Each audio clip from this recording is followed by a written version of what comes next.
जब हजरत मूसा अलैहिस्सलाम बनी इसराइल को फिरौन की गुलामी से निकालकर फिलिस्तीन तक ले गए तो वहाँ पर शर्त ये थी कि लड़ते हुए दाखिल होना है। बनी इसराइल ने साफ मना कर दिया कि आप और आपका रब लड़े। अल्लाह ने बनी इसराइल को 40 सालों तक एक सहरा में भटकाए रखा, जहाँ हजरत मूसा अलैहिस्सलाम पर तौरात नाजिल हुई, जिसमें अल्लाह ने वादा किया था कि मैं इसहाक और इस्माइल की कौमों को अजीम कौमें बनाऊंगा।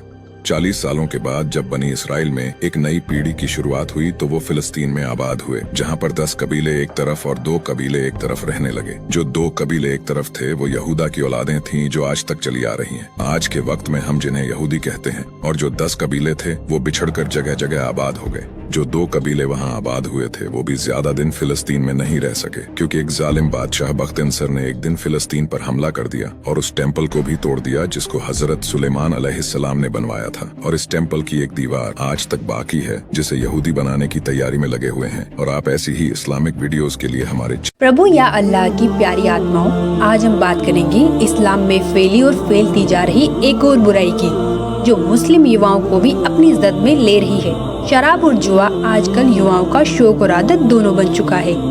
अल्लाह के बंदों, शराब पीने और जुआ खेलने को कुरान में महापाप बताया गया है।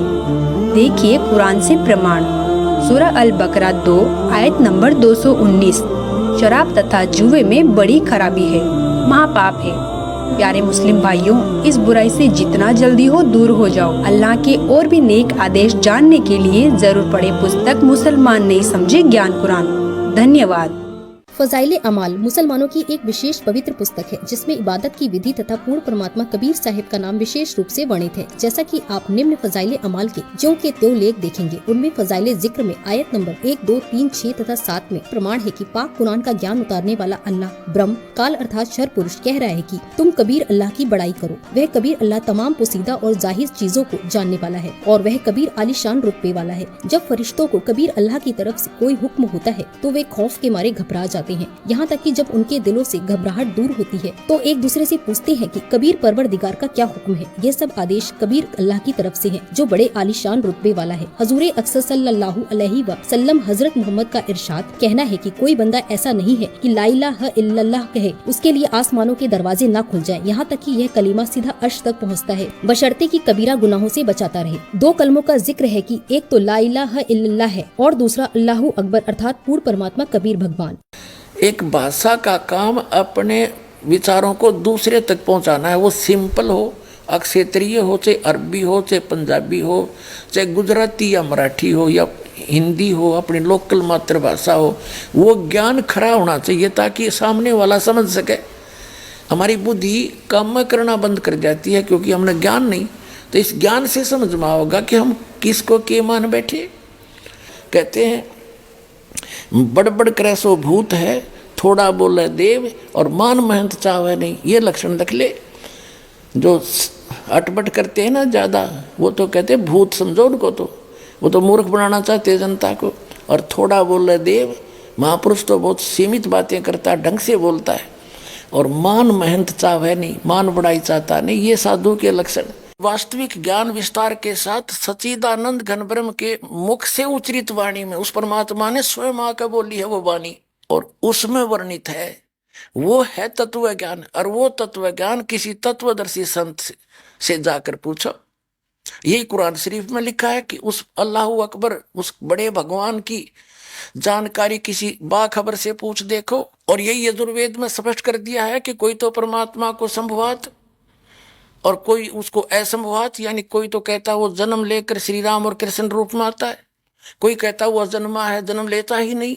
इसकी जानकारी, यथार्थ जानकारी तत्वदर्शी संत बताते हैं, उनसे सुनो। तो ये है वो दास तत्वदर्शी संत पुण्यात्माओं, जो समझ में आ जा तो आपके गोल्डन चांस है आपके लिए। 33 करोड़ देवताओं की ये समझ लो मेंबर ऑफ पार्लियामेंट की सीट है। वो देवता मर जाते हैं, दूसरे अच्छी आत्माओं को देवता पद प्राप्त हो जाता है। तो इस प्रकार ये सभी देव हैं। देव माने प्रभु हैं, स्वामी हैं अपने सत्र के। लेकिन कुल का मालिक जिसको महादेव कहते हैं, बड़ा भगवान कहते हैं, अल्लाह अकबर कहते हैं, वो सबका मालिक है, उसके सब देव हैं। ये अन्य देव भी उसके हैं, उसके अंतर्गत हैं, उसके कंट्रोल में है। वो सबका मालिक एक है और ये अपने सत्र के प्रभु हैं। ये सब खुदा होते हुए भी उस एक खुदा के हैं। ये सब खुदा भी हैं। ये है रियल डेफिनेशन ऑफ गॉड। आखिर बाखबर कौन होता है? सभी किताबों का इल्म और खुदा की सच्ची इबादत बताने वाले को बाखबर कहते हैं। उसे ही हिंदू समाज में तत्वदर्शी संत, सिख समाज में वाहिगुरु, ईसाई समाज में मसीहा और मुस्लिम समाज में बाखबर कहते हैं। बाखबर ही हमें खुदा कबीर की पूर्ण जानकारी तथा सच्ची इबादत का तरीका बताता है। खुदा कौन है, कैसा है, कहाँ रहता है, ये सब बाखबर ही बताता है। देखिए पवित्र कुरान मजीद से प्रमाण सूरा बकरा 2 आयत नंबर 114। इसमें खुदा को बाखबर बताया गया है। जब खुदा बाखबर है तो जो बाखबर है उसे क्या उपमा दी जाए? सूरा लुकमान 32 आयत नंबर 33। इस आयत में भी खुदा को जानने वाला अर्थात बाखबर बोला गया है। सूरह फुरकानी 25 आयत नंबर 52 से 59। इन आयतों में बताया गया है कि अल्लाह ने 6 दिन में सृष्टि रची और 7वें दिन तख्त पर जाबे राजा। उसके विषय में किसी बाखबर से पूछने के लिए बोला है। वह बाखबर संत रामपाल जी महाराज जी हैं, जिन्होंने वर्तमान समय में एक कादर खुदा कबीर के विषय में बताया और उनकी इबादत करने का सही तरीका बताया है, जो हमारी सभी किताबों तौरेत, जबूर, इंजिल और कुरान। फरिश्तों को हुक्म होगा जो लोग जुल्म करते थे उनको और उनके हम जिन्सों को और जिनको वो पूजा करते थे सबको जमा कर लो, यानी जिनको अल्लाह के सिवा पूजा करते थे, फिर उनको जहन्नम के रास्ते पर चला दो और उनको ठहराए रखो कि उनसे कुछ पूछना है। तुमको क्या हुआ कि एक दूसरे की मदद नहीं करते? असल बात यह है कि आज ये लोग अपनी गलती तस्लीम कर रहे हैं और वो एक दूसरे की तरफ रुख करके सवाल जवाब करेंगे।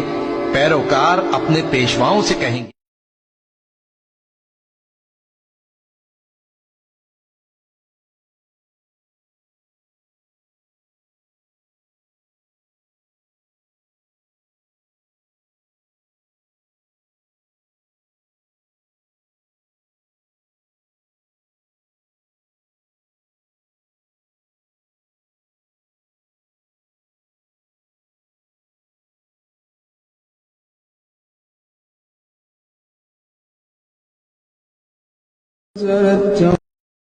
अरे कभी जहन्नम के बारे में सुना भी है, कभी जहन्नम का तस्वीर किया भी है।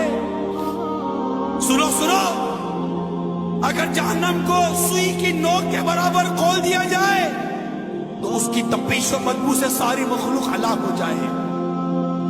अहले जहन्नम का जो मशरूब पीने के लिए दिया जाएगा, अहले जहन्नम को जो मशरूब पीने के लिए दिया जाएगा वो इस कदर खतरनाक है कि अगर इसका एक डोल दुनिया में बहा दिया जाए तो दुनिया की तमाम खेतियां बर्बाद हो जाए, न अनाज उगे न फल। कभी सोचा जहन्नम का तस्वुर किया?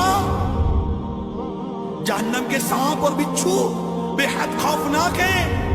हदीस शरीफ में है जहन्नम पुल सिरात जो कि जहन्नुम पर बना हुआ पुल है, उस पुल को सबसे पहले और आसानी के साथ नबी करीम सल्लल्लाहु अलैहि वसल्लम पार करेंगे। हदीस पाक में आता है कि कयामत के दिन जब तमाम इंसान मैदान हश्र में जमा होंगे तो उस वक्त जहन्नुम के दोनों सिरों पर एक पुल रखा जाएगा जो बाल से ज्यादा बारीक होगा और तलवार की धार से ज्यादा तेज उसकी धार होगी और हर एक इंसान को उस पर से गुजरना होगा। यह यकीनन हकीकत बात है। नेक हो या बद हो, नमाजी हो या शराबी हो, मुसलमान हो या काफिर हो, नबी हो या उम्मती हो, हर एक इंसान को कयामत के दिन पुल सिरात पर से गुजरना ही पड़ेगा, जिसका जिक्र सूरह मरियम सूरह नंबर 19 आयत नंबर 71 और 72 में मौजूद है। अल्लाह हम सबको आसानी के साथ पुल सिरात पार करवाए, आमीन। 3 ऐसे पैगंबर जिन्होंने ऐसे करिश्मे दिखाए जिन्हें देखकर लोगों ने इस्लाम कबूल कर लिया था।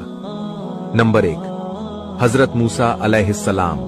हजरत मूसा अलैहिस्सलाम ने अपनी कौम को बचाने के लिए अल्लाह के हुक्म से अपनी लाठी से समुंदर के 2 टुकड़े कर दिए थे और बीच में से रास्ता बना दिया था, जिसके बाद उनकी कौम बड़े आराम से उस रास्ते से गुजर गई थी। नंबर 2, ईसा अलैहिस्सलाम। हजरत ईसा अलैहिस्सलाम ने अल्लाह के हुक्म से मुर्दों को जिंदा कर दिया था, जिसके बाद कई लोगों ने इस्लाम धर्म को अपना लिया था। नंबर 3 पर है आपके और मेरे सबके प्यारे और सबके दिलों में रहने वाले हमारे प्यारे आका हजरत मोहम्मद सल्लल्लाहु अलैहि वसल्लम। हमारे आका ने अपनी उंगली के इशारे से चांद के 2 टुकड़े कर दिए थे, जिसे देखकर लोगों ने कलमा पढ़कर इस्लाम कबूल कर लिया था। अगर दिल इजाजत दे तो इस वीडियो को जरूर शेयर। जब कोई व्यक्ति मृत्युशैया पर लेटा होता है तो शैतान उसे विभिन्न तरीकों से धोखा देने का प्रयास करता है ताकि उसे मृत्यु के समय कलिमा न मिले। शैतान के धोखे के कारण कितने मुसलमान अपना ईमान खोकर मर जाते हैं। अल्लाह हमें मरने के वक्त कलिमा अता फरमाए, आमीन। अगर आपको वीडियो पसंद आए तो कृपया इसे लाइक करें। यदि आप चैनल पर नए हैं तो कृपया चैनल को सब्सक्राइब करें।